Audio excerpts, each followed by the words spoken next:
Olá, o programa Ponto de Encontro está entrando no ar e hoje conversa sobre os prós e contras da nova febre das academias, os suplementos alimentares, que tem venda liberada no Brasil. Mas antes de darmos início ao programa, vamos acompanhar alguns dados sobre obesidade e a venda desses produtos. Vamos conferir? Segundo dados do Ministério da Saúde, nos últimos 6 anos, o número de brasileiros acima do peso cresceu de 6% e o de obesos, 4,7%. O excesso de gordura corporal entre os homens é de 29,4% e entre as mulheres, o índice de aumento de peso é de 25,4%. É dentro dessa nova realidade que a população busca os mais diferentes recursos na luta contra a balança. O desejo de emagrecer ou de definir músculos tem levado esse público ao consumo cada vez maior de suplementos alimentares. Em 2012, a Associação Brasileira das Empresas de Produtos Nutricionais constatou um aumento de 23% na venda dos suplementos alimentares, alcançando a soma de 450 milhões de reais. Suplemento alimentar é o tema de hoje e conta com a participação de 2 convidados, Antônio Pedro Tavares, nutricionista, e Wilton Nunes, professor da Faculdade de Educação Física da PUC Campinas. Eu agradeço a participação de vocês e pediria para darmos início esclarecendo ao telespectador o que são, na verdade, os suplementos alimentares. Olha, Leila, os suplementos alimentares nada mais são do que alimentos para fins especiais. É assim que a Anvisa classifica o suplemento alimentar. E aqui a gente pode fazer uma diferenciação entre os suplementos que realmente se encaixam nessa legislação e a gente daqui a pouco deve comentar também sobre os produtos que não são legalizados, mas que muita gente tem usado, compra de sites fora do Brasil, enfim, e aí já se encaixaria em uma outra classificação. Tá. Na verdade, os suplementos, eles complementam algo para a pessoa. O suplemento, ele é apenas uma complementação dos nutrientes que nós temos na dieta. Então, os suplementos, eles contêm carboidratos, proteínas, lipídios, sais minerais, vitaminas, que são nada mais nada menos do que nós encontramos numa dieta alimentar comum. Tá certo. Agora, qual que é a diferença dos suplementos para os anabolizantes? Olha, existe uma diferença muito grande, Leila. Muita gente ainda se confunde com os termos, mas o suplemento alimentar, como a gente estava explicando, eles têm os mesmos componentes dos alimentos, então proteínas, carboidratos, gorduras, sais minerais, vitaminas. E o esteroide anabólico, ele já é um hormônio, já é um remédio, um medicamento que só pode ser prescrito sob orientação médica e mesmo assim dependendo de cada caso, que aí só um médico poderia avaliar. Então são classificações totalmente diferentes. E quais seriam as indicações, então, para os anabolizantes? Para que tipos de problemas? Os anabolizantes, eles são indicados principalmente para patologias relacionadas à deficiência desses hormônios, ok? Mas eles não são indicados, tá, para que você tenha a utilização na prática desportiva. Infelizmente, pela questão da mídia e essa influência do corpo perfeito, faz com que as pessoas utilizem essas substâncias, né, de uma forma ilegal para obter um ganho de massa magra e aumentar o seu volume da massa muscular, né? E, infelizmente, isso está preconizado no Brasil há bastante tempo. Pois é. Na verdade, existe indicação médica também, né? Sim, existe indicação médica para os casos patológicos, onde você não tem a produção hormonal. Exemplo, uma pessoa que tem um problema de produção de testosterona. É indicado a reposição desse hormônio para o homem que tem esse problema relacionado às gônadas. Tá? Mas, na questão do anabolizante para fins de crescimento muscular, né, isso não é algo bem aceito, porque existem vários efeitos, né, contraindicativos que podem prejudicar o organismo desse indivíduo. Tá. Então vamos ver quais são as contraindicações, por exemplo, dos anabolizantes. Depois nós voltamos aos suplementos. Então, na verdade, o esteroide anabólico ele pode gerar uma série de riscos. As pessoas às vezes se baseiam em resultados de amigos na academia e aí perde um pouco o parâmetro, né? Mas em geral a gente pode colocar como efeitos iniciais queda de cabelo, tanto para o homem quanto para a mulher, aumento de espinhas, né? Piora da pele, uma deficiência na produção natural do hormônio testosterona. Então a gente conhece diversos casos que em uma idade muito menor do que deveria ser, homens com problema na produção natural, porque o corpo tem uma espécie de controle natural. Se você está colocando o medicamento, o efeito sintético da testosterona, o corpo para de produzir aquela testosterona que seria produzida naturalmente. Então isso com o tempo pode gerar uma deficiência e a pessoa ter que usar uma reposição medicamentosa para o resto da vida. Nossa. E fora efeitos mais graves, como efeitos no fígado, efeitos no sistema cardiovascular. Então o uso já foge completamente da ideia da suplementação. Segundo pesquisas, num artigo científico relacionado ao uso dessas substâncias em academias em São Paulo, foi verificado que 19% das pessoas que frequentam as academias já utilizaram anabolizantes, esteroides anabolizantes. E hoje o crescimento está muito difundido, principalmente nas mulheres, que tem cada vez mais utilizado essa substância química para tentar melhorar o seu corpo, ficar com a musculatura mais aparente, né? Para que você tenha uma exposição melhor na mídia. E isso tem afetado muito, principalmente, o corpo da mulher. Puxa vida, e as mulheres, mesmo sabendo desses efeitos colaterais que são tão graves para a vaidade da mulher, elas continuam utilizando? Na prática, vocês veem essa situação? A gente tem observado isso bastante, porque, como eu estava falando naquele exemplo anterior, o efeito colateral pode variar muito, né?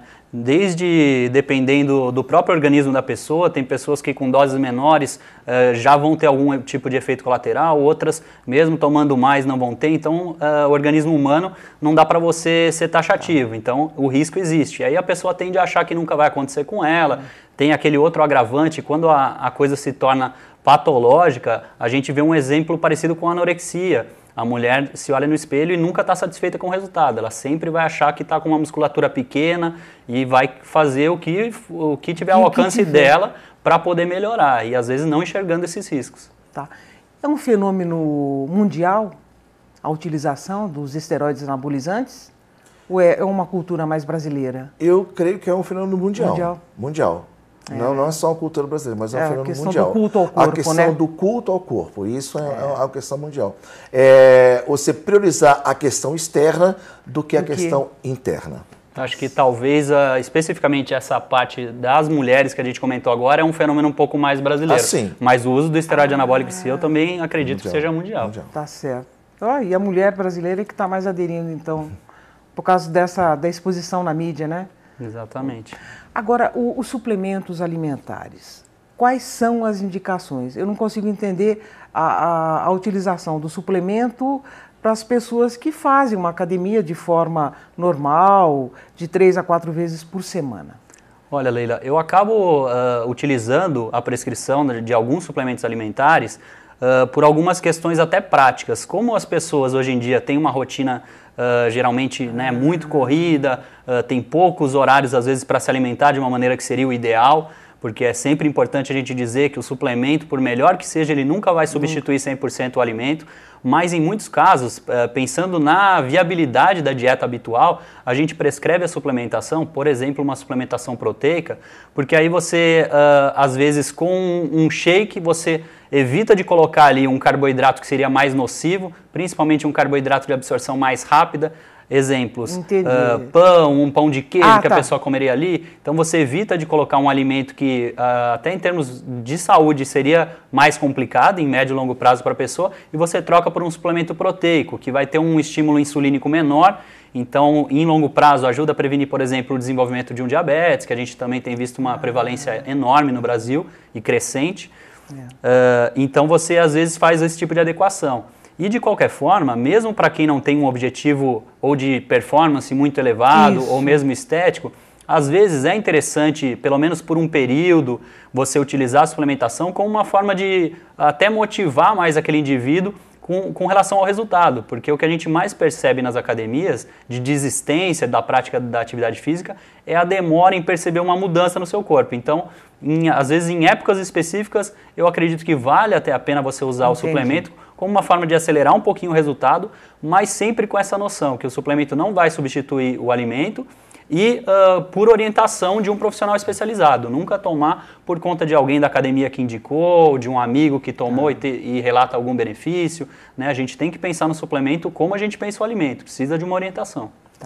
Só contribuindo, eu acho interessante deixar salientado que o importante é você se alimentar corretamente. E o nutricionista é a pessoa mais indicada, através de um treinamento, de um profissional de educação física, trazer uma dieta balanceada para que você tenha o melhor resultado possível. Tá? É claro que essa vida moderna traz problemas de tempo, não consegue parar para uma refeição, vai comer um lanche qualquer na esquina. É claro que um suplemento favorece ter uma qualidade nutricional um pouco mais específica, tá? Mas nunca deixar de lado a questão da alimentação. Se você pode ter uma alimentação regrada, balanceada, indicada por um nutricionista que possa trazer ganho, porque a questão não é só nutrição, o treino também é importante. Então, o descanso, o tipo de treino, o intervalo, a intensidade, junto com a nutrição, favorece você ter um resultado melhor. E o grande problema é que, às vezes, as pessoas entram na academia, a primeira coisa que você fala, o que eu devo tomar? Primeiro, você não tem que saber treinar. Qual o seu treino? Que tipo de treino você quer? Intensidade alta, média, baixa? Aumentar a massa magra, diminuir massa de gordura, a quantidade de gordura, emagrecer? Você tem que ser primeiro isso. E o profissional indicado para dar treino é o profissional de educação física. Aliado ao nutricionista, ele vai juntar essas duas coisas. Uma boa nutrição com um treino de qualidade, você tem um resultado muito bom. E o grande problema é que às vezes não acontece isso. Não tem um treino adequado, não tem uma nutrição adequada, tá ok? Não descansa, o descanso é muito importante, porque toda vez que você faz, no caso, uma musculação, você gera microtraumas das fibras musculares. E esse gera um processo inflamatório, precisa descansar o músculo para refazer esse tecido novamente. E às vezes ele está fazendo constantemente, não está crescendo, porque ele não está descansando. Então, está errado. Então, uma orientação de um profissional de educação física é importante, junto com um nutricionista, okay, para que ele possa otimizar esse ganho de massa, se ele quer massa magra, se ele quiser, ou até diminuição do peso, se houver necessidade. Tá. Mas antes de darmos prosseguimento aqui, que eu gostaria depois de esclarecer essa questão do suplemento com a perda de peso, que é outra questão que não fica muito bem clara. Eu vou convidá-los a acompanhar uma reportagem, do Alessandro Azevedo, que foi a uma academia ver como os atletas estão se comportando e como que está a venda desses suplementos alimentares. Vamos conferir? Foi-se o tempo em que para praticar exercícios era necessário apenas usar um tênis confortável e uma roupa que caísse bem. Hoje, nas academias, é praticamente impossível a gente deixar de ver essas garrafinhas com os famosos suplementos alimentares. Zé Mário malha pelo menos 6 vezes por semana e, além da rotina de exercícios, o suplemento não pode faltar. Eu tomo o pré-treino antes do treino e após o treino tomo o pós-treino. E durante o treinamento eu faço uma mescla de musculação, com o trabalho aeróbico, né? De aula de spinning, de jump, e tomo uma maltodextrina. De janeiro para cá eu perdi já 6 quilos, né, fazendo esses exercícios durante 6 vezes por semana e usando o suplemento. Confio muito, inclusive eu estou com a nutricionista esportiva, que é ela que passou esse pré-treino, pós-treino, mais a maltodextrina durante o treinamento. O suplemento alimentar ajuda também a melhorar o desempenho de quem pratica atividade física, mas é importante que ele seja prescrito após uma avaliação nutricional. O suplemento em si a gente indica primeiro um nutricionista, tá? Para ele, que a gente até tem na academia, um amigo nosso. A pessoa faz uma avaliação nutricional com ele e tal, fala o que ela quer, o objetivo, ele troca uma palavra com ela, aí ele mesmo indica o suplemento certo para ela tomar. Mas é importante lembrar que somente tomar suplemento não adianta para quem quer ter o corpo dos sonhos e ficar em forma. Pelo menos umas 3 vezes por semana é ideal para vir na academia fazer atividade. Senão você acaba não tendo esse ganho, acaba jogando fora o suplemento que você está consumindo, né? O dono desta loja de suplementos comemora o sucesso nas vendas do produto. Nós estamos vendendo bastante, tem muita procura, tanto o público jovem, geralmente as pessoas que têm 16, começando e praticando esse esporte, academia, quanto com o pessoal da terceira idade. Isso aí não tem limite de idade.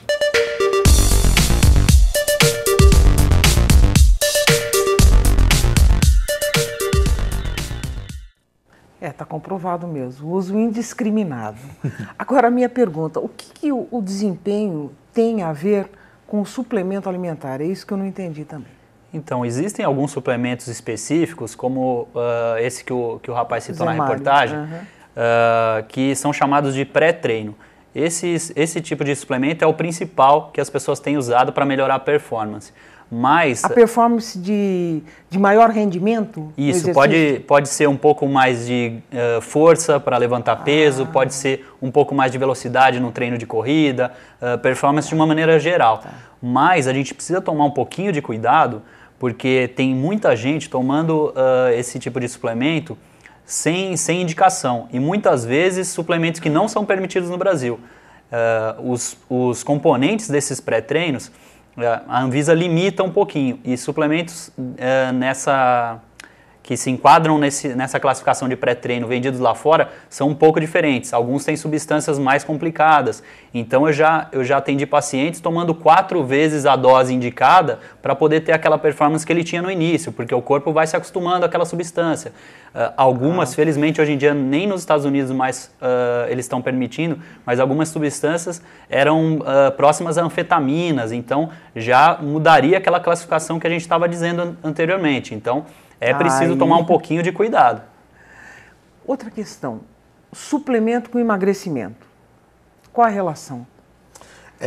Não sei se há uma confusão. A questão é uma balança muito interessante, porque para você emagrecer, você precisa perder, em termos que as pessoas geralmente procuram na academia, uma atividade física, perder a gordura. Então o balanço energético é fundamental. Então, o que você come e o que você gasta no dia. Então, você tendo uma dieta balanceada com a atividade física, isso favorece a otimização do metabolismo orgânico. Ele acelera o metabolismo da atividade física. Com isso, você favorecendo, tendo uma dieta balanceada, você diminui a perda de massa magra e aumenta a perda de gordura. Você perde gordura, você diminui a quantidade de gordura. Isso faz com que você emagreça. Agora, vai depender muito do que a pessoa quer. Tem pessoas que gostam de diminuir a quantidade de gordura no organismo. Tem outras pessoas que gostam de diminuir a quantidade até de massa magra, porque está muito grande. Então, depende muito. Agora, o suplemento, ele é necessário quando esse balanço energético, ok? Ele está desfavorável. Isso quer dizer o seguinte: eu preciso ter uma alimentação X, eu gasto tanto X de energia. Se eu diminuir essa quantidade, aumentar essa quantidade de energia gasta e manter essa quantidade, consequentemente eu vou utilizar substratos, né, existentes no nosso organismo, quer dizer, a gordura, para fazer o quê? Energia, para essa energia ser utilizada no trabalho muscular. E aí, com isso, eu diminuo a quantidade de peso com o passar do tempo. Não se esquecer de uma coisa: as pessoas às vezes vão para a academia e vão fazer musculação e achar que vão perder peso. Consequentemente perde. Mas só que você aumenta também a massa magra. E a pessoa diminui a quantidade de gordura, mas aumenta a massa magra. E quando vai pesar, parece que não perdeu tanto. Parece que não perdeu. Entendeu? Então, uma coisa muito interessante é você verificar a quantidade de gordura existente na pessoa. A porcentagem de gordura. E isso é importante fazer uma avaliação antes da atividade física para ver se a sua porcentagem de gordura está adequada, está acima do normal. Para que ela possa entender que ela pode estar diminuindo a quantidade de gordura, mas só que ganhando massa magra. E o peso continua o mesmo, mas ela está diminuindo a quantidade de gordura. Tá certo. Então, isso depende muito desse balanço, né, de nutrientes com esse gasto. E aí você pode utilizar tanto a alimentação normal quanto os suplementos quando for necessário. Tá. E os suplementos, eles podem conter substâncias que são proibidas aqui também. Então, se a pessoa não compra num lugar que respeita a fiscalização da Anvisa, né, esses parâmetros, na verdade, da Anvisa, ela está correndo esse risco. Então, a gente vê muitos casos desses, inclusive no consultório. Muita gente já chega para mim com uma lista de suplementos que ele já comprou, que ele tem em casa, e muitas vezes, se for de site estrangeiro, a fiscalização quase que não existe no Brasil, então o acesso é muito fácil, e aí a gente tem que orientar a pessoa nesse sentido. e efeitos colaterais são comuns.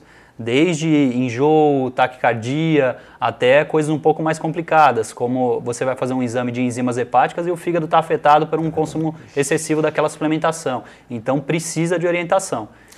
Acrescentando o que o professor está falando, eu acho interessante que tem um cuidado muito grande, né? Os suplementos vendidos no Brasil, eles têm uma fiscalização. Existem fábricas no Brasil idôneas que têm fiscalizações. Tem a fiscalização. Existe uma norma para que você tenha a quantidade de substâncias necessárias. E, infelizmente, os que vêm de fora, eles têm uma contaminação correlacionada a hormônios. Alguns suplementos têm hormônios, esteroides anabolizantes. Outros têm diuréticos. Outros têm aceleradores metabólicos, como anfetaminas. Então, é algo complicado você utilizar esse tipo de suplemento, tá, ok? Que você pode, com o tempo, prejudicar seu organismo.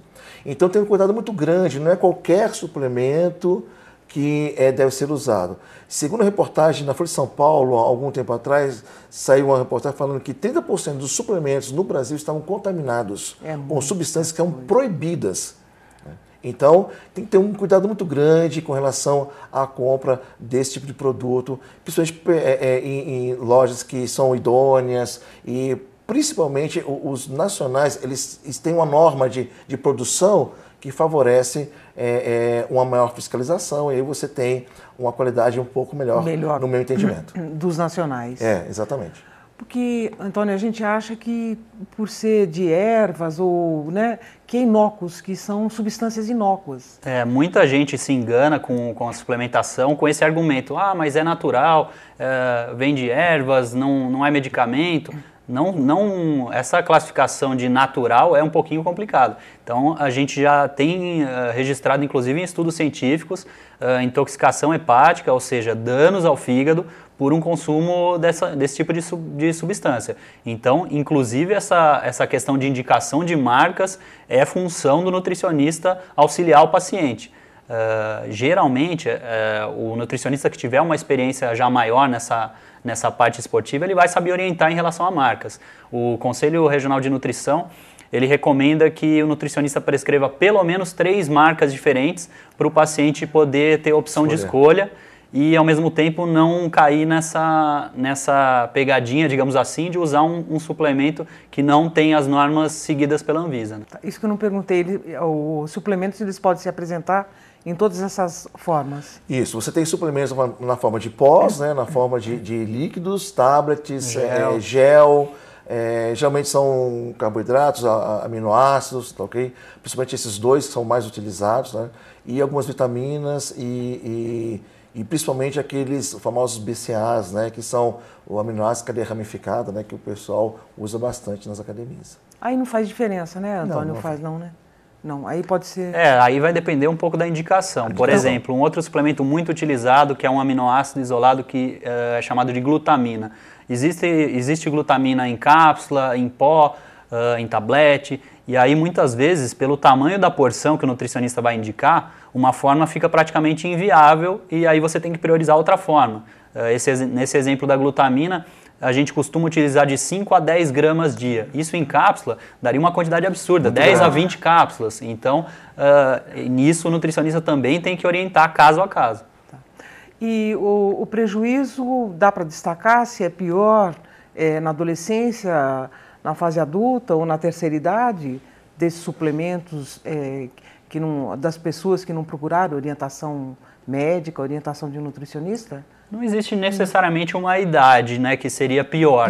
Mas se a pessoa tiver já um problema de saúde instalado, que geralmente vai ser mais frequente, né, na terceira idade, aí o risco com certeza vai ser maior. Porque é diferente você prescrever uma suplementação proteica para uma pessoa com as funções renais e hepáticas normais e uma pessoa que já tem algum tipo de alteração. Então, aí não só em relação à suplementação, mas a própria dieta, você vai ter que tomar um pouquinho mais de cuidado com a quantidade de proteína que está indicando.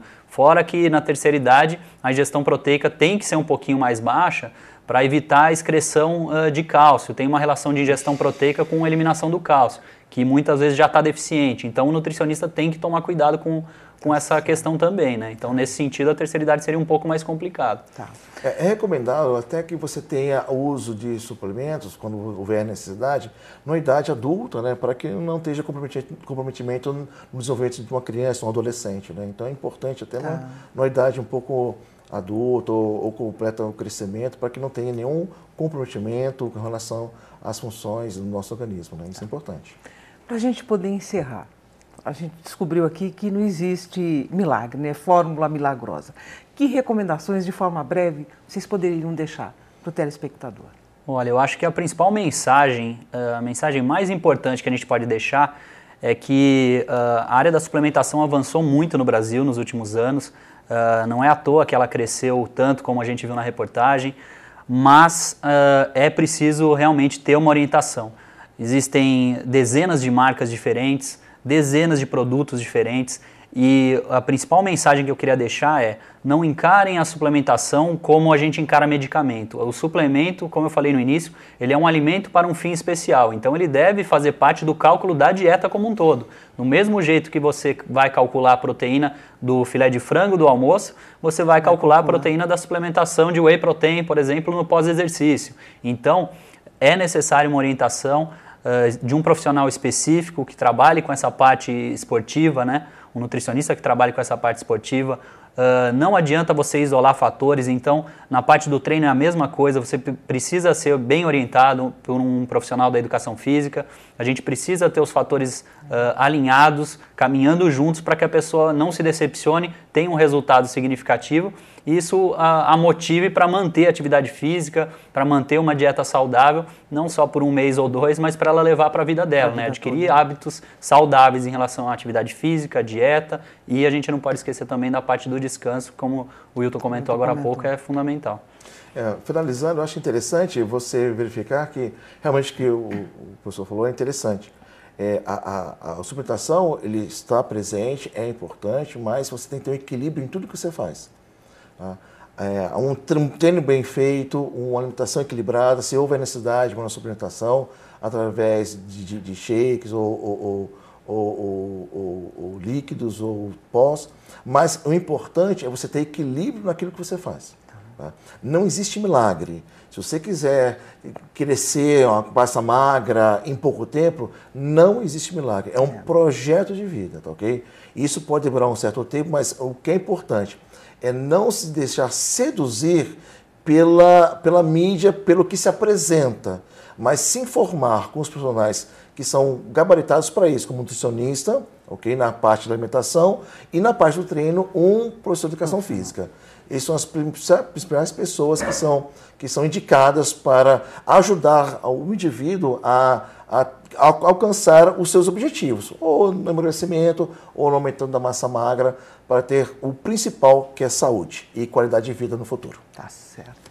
Antônio, Wilton, agradeço a participação de vocês aqui e a contribuição para esse nosso tema.